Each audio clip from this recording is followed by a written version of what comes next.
So today I'm going to show you how to request money on your Cash App account. Now we're here on the main page of our Cash App account on our iOS device, keeping in mind Android might look a little different.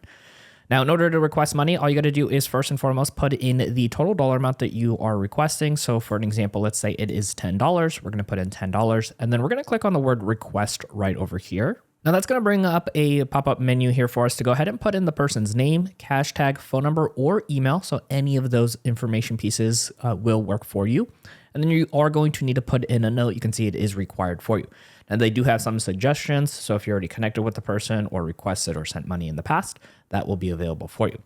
Now, once you go ahead and choose that person, and once you do that, then the request button over here on the top right-hand side is now highlighted, which we can go ahead and click on. So from right over here, you can see it says your request for that $10 is going to that person. So they're going to get a notification and fulfill it whenever they are available to do so. And then that $10 or whatever dollar amount will land into your Cash App account. Now, once that money you requested has shown up in your Cash App account, you might want to be able to withdraw that money. And no worries, we got you covered. Check out our next video right over here on screen to learn how to withdraw your money from Cash App.